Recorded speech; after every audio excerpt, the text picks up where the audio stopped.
Une banque met à la porte une femme noire qui ne se rend pas compte qu'elle est sa patronne.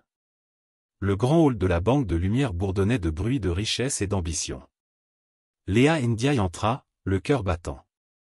Aujourd'hui était le jour où elle présenterait ses idées, un jour dont elle rêvait depuis des années. Elle ajusta son blazer, ses yeux scrutant les sols en marbre poli et les lustres en cristal suspendus au-dessus. Mais sous son extérieur confiant, une petite voix demandait, la prendrait-il au sérieux?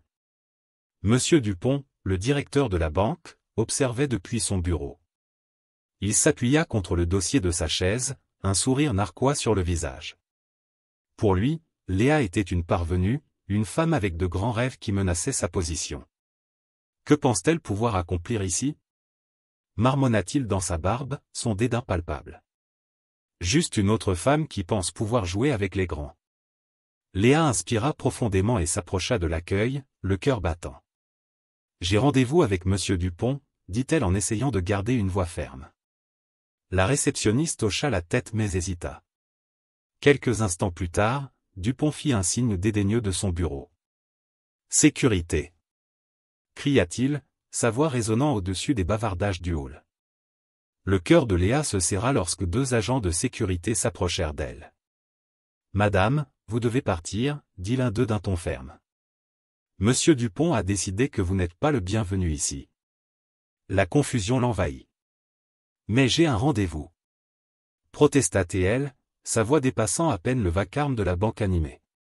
Personne n'a écouté. Les gardes l'escortent doucement mais fermement, l'opulence du hall s'effaçant derrière elle. Alors qu'elle sortait, l'air frais la frappa comme une vague. Le poids de l'humiliation s'accrochait à elle comme un lourd manteau. Elle avait travaillé si dur pour ce moment, pour ensuite être mise de côté comme un morceau de papier dont on ne voulait plus. Pourquoi? Que avait-elle fait pour mériter ça? La rue était froide et peu accueillante alors que Léa s'éloignait de la banque. Les rêves qu'elle avait nourris lui semblaient désormais lointains, comme un mirage s'estompant dans le désert. Est-ce que tout ça n'a servi à rien? Murmura-t-elle, les larmes menaçant de couler. Le public pouvait ressentir l'injustice du moment. C'était une femme pleine de rêves et de potentiel, renvoyée par un homme qui craignait son ambition. Il pouvait voir sa lutte, sa confusion et les émotions brutes qui bouillonnaient en elle. Léa s'arrêta un instant, prenant une profonde inspiration, l'esprit emballé. Elle pouvait entendre la voix de son père résonner dans sa mémoire, la poussant à franchir les barrières. « Tenez-vous debout, Léa, » avait-il dit. « Ne laissez personne atténuer votre lumière. » Mais se tenir debout lui semblait impossible à cet instant.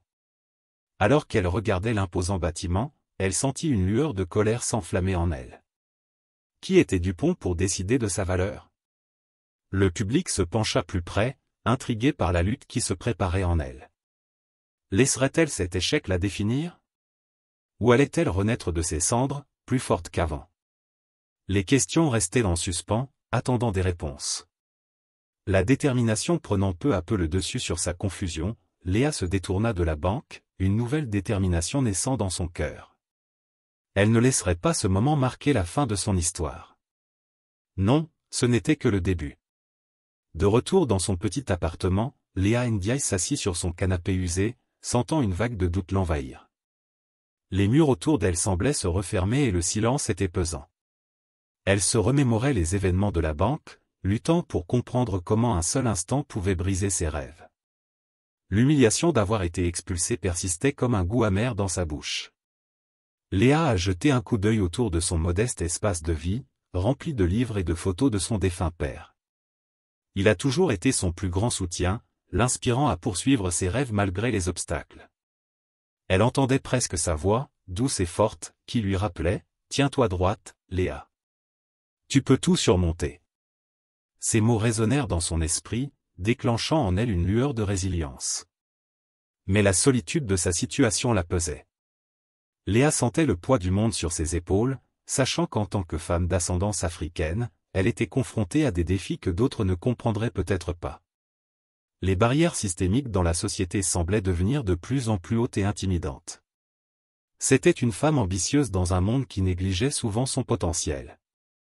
Alors qu'elle était assise là, les pensées de Léa se tournaient vers les visages de celles qui l'avaient précédée, ces femmes qui s'étaient battues pour leur place dans le monde. Elle pensait à sa mère, qui avait travaillé sans relâche pour subvenir aux besoins de leur famille, et aux innombrables femmes qui lui avaient ouvert la voie. Ils avaient enduré tant de choses, et maintenant, elle sentait leur force couler dans ses veines. Le public a pu sentir la profondeur du combat de Léa. Il pouvait sentir son isolement, comme si c'était un poids tangible qui pesait sur elle. Chaque respiration qu'elle prenait était un rappel de l'injustice à laquelle elle était confrontée. Pourtant, dans ce moment de désespoir, elle a commencé à comprendre quelque chose de puissant, ses expériences, aussi douloureuses soient-elles, pouvaient alimenter son combat pour le changement. Léa se leva et se dirigea vers la petite fenêtre de son appartement. Elle regarda la ville en contrebas, les rues animées remplies de gens vaquant à leurs occupations. « Je ne serai pas réduite au silence », se murmura-t-elle. La détermination dans sa voix la surprit. C'était une promesse qu'elle s'était faite à elle-même et à la mémoire de son père. Elle savait qu'elle devait transformer ses sentiments en action. Léa a décidé de faire des recherches sur les politiques de la banque, pour en savoir plus sur les pratiques qui l'avaient tenue à l'écart. Il devait y avoir un moyen de découvrir la vérité et de défier les systèmes qui cherchaient à la retenir. Elle attrapa son ordinateur portable et commença à taper, ses doigts volant sur le clavier alors qu'elle fouillait dans l'histoire de la banque. Le public a ressenti un changement chez Léa alors qu'elle s'engageait dans cette nouvelle voie. Il pouvait voir la colère et la détermination grandir en elle, transformant sa douleur en but. Elle n'était plus seulement une femme humiliée, elle était une force avec laquelle il fallait compter, prête à affronter les injustices qui l'entouraient. Au fur et à mesure que Léa poursuivait ses recherches, elle ressentait un sentiment de clarté. Les murs de l'isolement ont commencé à s'effondrer, remplacés par la prise de conscience qu'elle n'était pas seule dans son combat. Il y en avait d'autres qui partageaient ses expériences et, ensemble, ils pourraient créer une vague de changement. Dans cet instant d'éveil, Léa a transformé sa douleur en plan. Elle se défendrait et défendrait ceux qui se sentaient sans voix. Le poids de l'isolement persistait encore, mais il semblait désormais plus léger, comme si elle se préparait à renaître de ses cendres. Le public a compris que ce n'était pas seulement la fin d'un chapitre, c'était le début d'un voyage puissant. Poussée par un élan de colère et une détermination retrouvée, Léa Ndiaye s'est plongée dans des recherches sur la Banque de Lumière.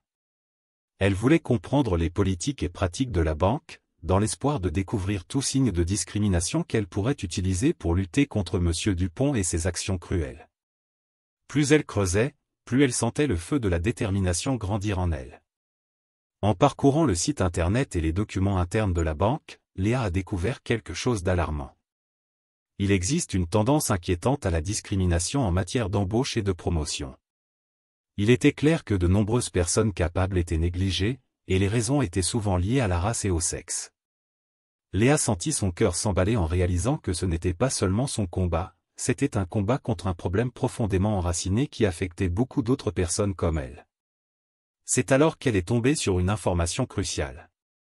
Dans une note interne, Léa a trouvé son nom mentionné comme nouvel cadre responsable du programme diversité. Cela la choquait. Comment un rôle aussi important a-t-il pu lui être caché? Ce poste était censé lui permettre d'opérer de réels changements au sein de la banque, mais il était resté secret. Cette prise de conscience l'a frappé comme un éclair, enflammant sa détermination. Forte de cette connaissance, Léa a ressenti un changement en elle-même.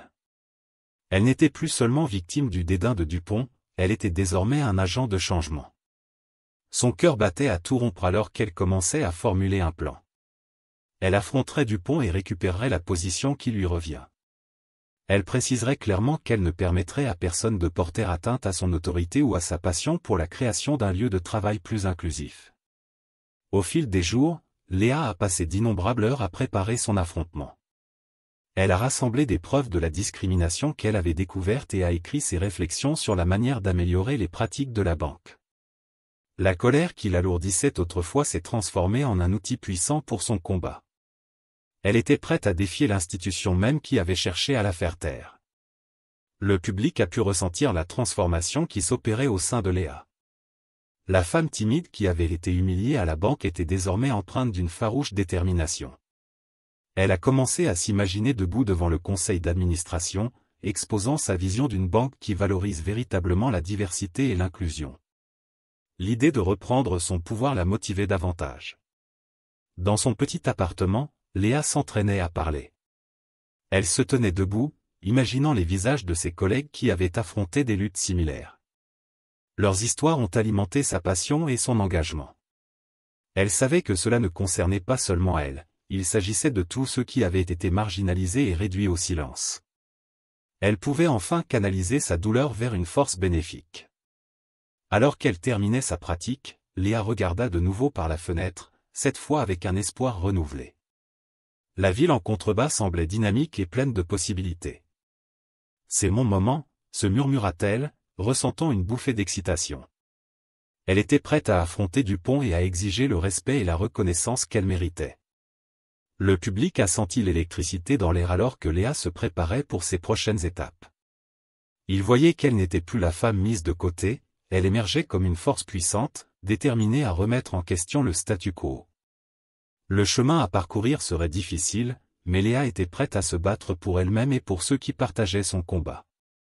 La détermination qui s'éveillait en elle promettait un changement qui était attendu depuis longtemps. Léa Ndiaye ressentait un fort besoin de se connecter avec d'autres personnes partageant ses expériences. Le sentiment d'isolement qui pesait sur elle depuis si longtemps commence à se dissiper au fur et à mesure qu'elle contacte ses collègues de la Banque de Lumière.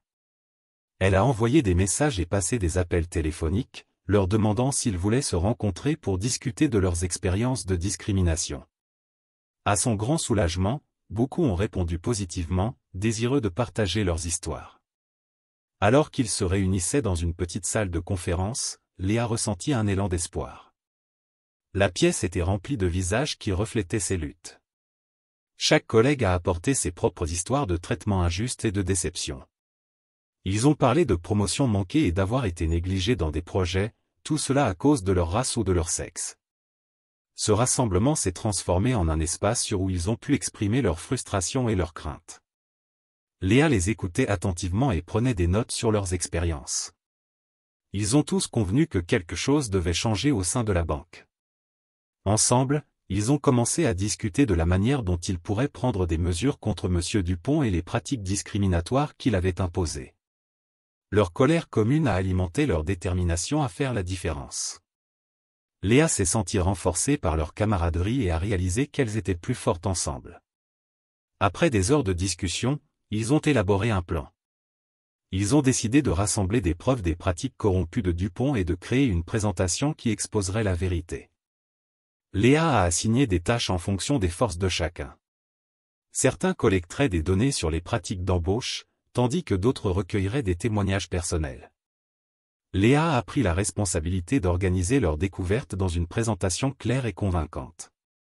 Au fur et à mesure qu'ils travaillaient ensemble, les liens entre eux se renforçaient. Ils ont partagé des rires et se sont encouragés, sachant qu'ils se battaient pour une cause commune. Léa a ressenti un sentiment d'appartenance dont elle avait tant rêvé, et cela l'a incité à redoubler d'efforts. Le poids de leur lutte collective est devenu une source de force. Au cours des semaines suivantes, ils se sont réunis régulièrement pour faire le point sur leurs progrès et affiner leur stratégie. Ils ont pratiqué leur présentation, s'assurant que chaque membre se sentait confiant dans son rôle. Léa a pris les devants, guidant ses collègues avec sa passion et sa vision. L'anticipation d'affronter Dupont apportait un sentiment d'urgence à leur travail. Le jour de leur rencontre avec les dirigeants, l'ambiance était pleine d'énergie. Léa et ses alliés sont arrivés tôt, se préparant aux défis qui les attendaient. Ils ont échangé des mots d'encouragement, se rappelant l'importance de leur mission. Léa ressentait un frisson d'excitation en regardant son équipe, sachant qu'elles étaient réunies pour lutter contre l'injustice. Au début de la réunion, ils sont entrés dans la salle de réunion la tête haute. Léa sentit une vague de détermination l'envahir. Il ne s'agissait plus seulement d'individus confrontés à la discrimination, ils formaient un front uni, prêt à faire entendre leur voix. Le public pouvait sentir la force de leur unité, sentant l'anticipation monter alors qu'ils se préparaient à affronter l'institution même qui avait cherché à les faire taire. Ensemble, ils étaient prêts à dénoncer les actions de Dupont et à exiger un changement. Léa ressentait en elle une profonde conviction, sachant que ce n'était que le début de leur combat pour la justice. Le chemin à parcourir était incertain, mais avec ses alliés à ses côtés, elle se sentait invincible. Le public a partagé son enthousiasme, soutenant Léa et son équipe alors qu'ils luttaient ensemble contre les forces de l'oppression. Alors que le conseil d'administration débutait, Léa Ndiaye inspira profondément, sentant le poids de l'instant sur ses épaules. Elle se tenait devant la salle, prête à présenter sa vision d'une banque de lumière plus inclusive. L'air était chargé de tension et elle pouvait sentir les yeux des dirigeants sur elle, certains remplis de scepticisme et d'autres de curiosité. Léa commença à parler, sa voix ferme et claire. Elle a exposé ses idées sur la diversité et l'inclusion, expliquant comment ces changements pourraient profiter à la banque et à ses employés. Elle a partagé des statistiques sur l'impact positif de la diversité des équipes sur l'innovation et la rentabilité. La passion de Léa transparaissait et elle pouvait voir les hochements de tête de quelques visages sympathiques dans la salle. Cependant, M. Dupont était assis au bout de la table, l'air froid et dédaigneux. Il interrompit Léa, tentant de miner sa confiance avec des questions pointues et des propos sarcastiques. « Et quelle expérience avez-vous pour diriger un tel programme ?» demanda-t-il, son ton débordant de condescendance. Léa ressentit un élan de colère mais se rappela le soutien qu'elle avait recueilli. Sous le regard de ses alliés, Léa a retrouvé son calme. Elle a répondu au défi de Dupont avec des faits et des preuves, soulignant ses conclusions sur les pratiques discriminatoires de la banque. Elle a parlé des opportunités manquées pour les individus talentueux et de la façon dont la réputation de la banque était en jeu. Ses alliés échangèrent des regards, l'encourageant silencieusement à continuer. Au fur et à mesure qu'elle continuait, l'atmosphère changeait. Léa a dévoilé son poste au sein de la banque, rôle qu'elle ignorait auparavant en tant que nouvelle cadre dirigeante en charge du programme de diversité. Cette révélation a pris Dupont au dépourvu et, pendant un instant, il a semblé secoué. Léa a saisi cette opportunité en soulignant qu'elle n'était pas qu'une simple salariée, elle faisait désormais partie de la solution. La tension dans la salle s'est creusée lorsque Léa a partagé des exemples précis de politiques qui nécessitaient un changement. Elle a souligné le traitement injuste auquel ses collègues ont été confrontés et la nécessité de rendre des comptes. Les dirigeants l'écoutaient attentivement, certains se penchant désormais en avant, intrigués par son audace. Léa sentait l'énergie bouger dans la pièce et elle continuait, alimentée par sa conviction. Le public retenait son souffle, sentant que ce moment pourrait définir l'avenir de Léa. Serait-elle capable de résister aux tentatives de Dupont de la miner? En concluant sa présentation, Léa a demandé avec audace au conseil d'administration de soutenir sa vision. Il est temps pour cette banque d'accepter le changement. Ensemble, nous pouvons construire un lieu de travail qui valorise toutes les voix, a-t-elle déclaré, le cœur battant la chamade d'espoir et de détermination. Dupont, réalisant que le vent tournait, tenta un dernier geste désespéré. Il a tenté de rejeter les affirmations de Léa, insistant sur le fait que la banque se portait bien. Mais cette fois, les réactions du conseil d'administration ont été différentes. Ils se regardèrent, considérant les arguments de Léa et les preuves qu'elle présentait. Léa sentit une vague d'incertitude l'envahir, mais elle se tenait droite, prête à affronter la suite. La salle était chargée d'impatience et les alliés de Léa sentaient sa détermination.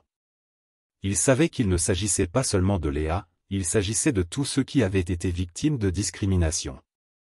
Le public sentait l'enjeu monter, conscient que l'issue de cette rencontre pouvait tout changer. À ce moment-là, Léa réalise qu'elle n'est pas seule. Avec ses alliés derrière elle et la curiosité du conseil d'administration piquée, elle savait qu'ils étaient sur le point de réaliser quelque chose d'important. Le combat pour la justice est loin d'être terminé, mais Léa a franchi une étape cruciale. Alors que le conseil d'administration se poursuivait, Léa Ndiaye se tenait debout, confiante, sentant le poids de ses paroles résonner dans la salle. Les dirigeants étaient encore en train de traiter sa présentation passionnée, et l'atmosphère a changé à mesure qu'ils ont commencé à voir la vérité dans son message. Ce fut un moment de clarté et Léa ressentit une lueur d'espoir. Mais M. Dupont n'était pas prêt à s'avouer vaincu. Il lança un regard noir à Léa, le visage rempli de colère et d'incrédulité. Il tenta de reprendre le contrôle, mais la tension dans la pièce était palpable. Les membres du conseil d'administration chuchotaient entre eux et Léa sentait le changement dans leurs attitudes. Ils commençaient à remettre en question l'autorité de Dupont. Les alliés de Léa, assis aux abords de la pièce, échangèrent des regards solidaires. Ils ont senti l'élan monter. À chaque mot prononcé par Léa, il voyait grandir les doutes dans les yeux de Dupont. Elle a souligné les preuves qu'elle avait rassemblées sur les pratiques discriminatoires de la banque. Elle a parlé des personnes talentueuses qui ont été négligées et de la nécessité d'un changement. Puis, comme si l'univers s'alignait, l'un des membres du conseil d'administration, une femme connue pour ses opinions bien arrêtées, a pris la parole. Léa fait valoir des arguments valables. Nous ne pouvons pas ignorer les faits. Il est temps pour nous d'agir. Cette déclaration a provoqué une vague d'accord dans la salle. D'autres membres du conseil d'administration ont hoché la tête, montrant leur soutien. Le visage de Dupont devint rouge de frustration. Il a tenté de rejeter le commentaire du membre du conseil d'administration, mais le vent tournait contre lui.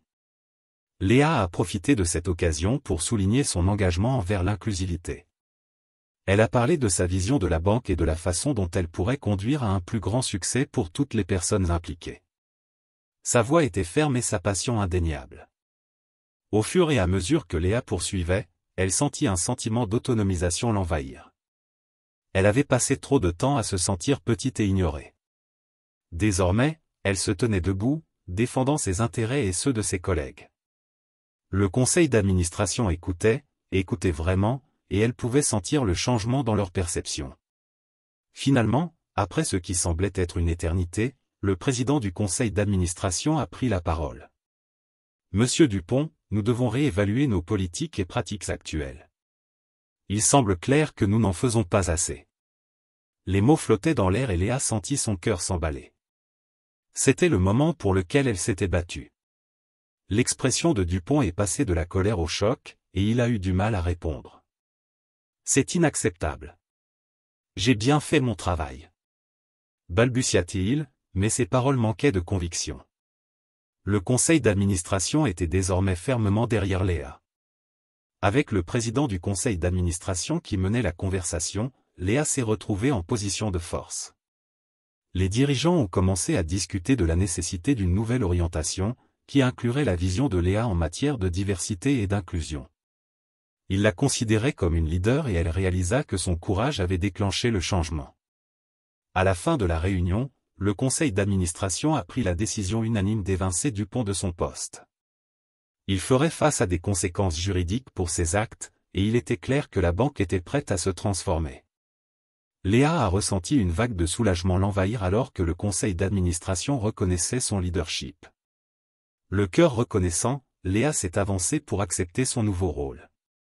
Elle était désormais la cadre dirigeante supervisant le programme de diversité, un poste dont elle avait autrefois rêvé. À ce moment-là, elle a ressenti un sentiment d'autonomie qu'elle n'avait jamais connu auparavant. Le public qui a suivi ce déroulement a pu ressentir la joie de la victoire de Léa. Ils ont célébré sa résilience et le démantèlement des structures oppressives au sein de la banque. Léa était prête à apporter des changements, favorisant un environnement où chacun pouvait s'épanouir. Ce n'était pas seulement son triomphe, c'était une victoire pour tous ceux qui avaient été confrontés à l'injustice. Léa Ndiaye se tenait à la tête de la Banque de Lumière, le cœur gonflé de fierté. Ce n'était pas seulement un travail pour elle, c'était une mission. Avec sa récente victoire sur Monsieur Dupont, elle s'est sentie habilitée à opérer de réels changements au sein de la banque. Elle avait une vision centrée sur la diversité et l'inclusion, et elle était prête à la mettre en œuvre. Lors de ses premières rencontres à titre de directrice du programme de diversité, Léa a exposé ses projets à l'équipe. Elle a parlé avec enthousiasme des initiatives qui non seulement favoriseraient la diversité, mais créeraient également une atmosphère accueillante pour tous. Ses collègues, dont beaucoup avaient partagé leurs propres histoires de discrimination, écoutaient attentivement. Ils pouvaient sentir l'énergie dans la pièce, c'était un nouveau départ pour eux tous. Léa a introduit des programmes axés sur l'embauche dans des communautés sous-représentées. Elle pensait que la banque ne pouvait prospérer que si elle reflétait la diversité du monde qui l'entoure.